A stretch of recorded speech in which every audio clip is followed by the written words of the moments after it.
It is my privilege this evening to greet you all, my fellow citizens at home and abroad, on the 30th anniversary of our independence, and to convey to you my good wishes. It will be any endeavor as the first servant of the people to exert myself to the utmost for the service of our people and our country. I hope to return in some humble way the affection and regard I have enjoyed from all sections of society for 45 years of my political life. 30 years have gone past since we become free. The events of the recent past have proved the maturity of thought, confirmed our belief in the democratic way of life.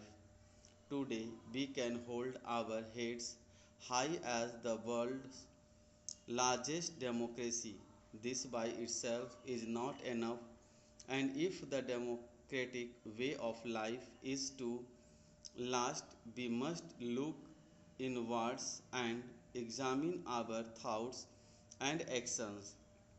The democratic way of life must result in a rapport between the mass of our people, particularly those living in the rural areas, our political mentors, and the administration. Life for our long suffering people, many of whom live well below the subsistence level, can have no hope unless it has substantial inbuilt economic and social substance. Only then they can have mobilized our enormous human resources to actively participate in the task of nation building.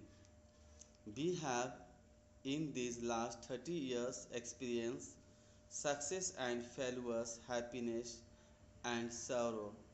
We have yet to end poverty, ignorance and disease, and inequity of opportunity.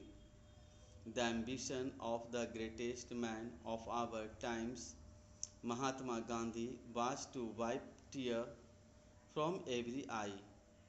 Our work will not be complete until this noble objective has been achieved. India lives in the villages, and these simple folk are our richest heritage. The 5-year plans for socio-economic development have no doubt yielded some result, but has their impact been substantial? Have the benefits of plant development percolated to the remote village and the weaker sections of society? Until I assumed the office of President of India, I was a Kisan working in the fields in sun and rain.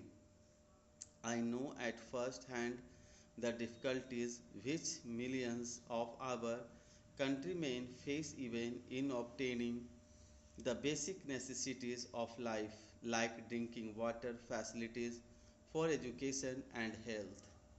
Stop.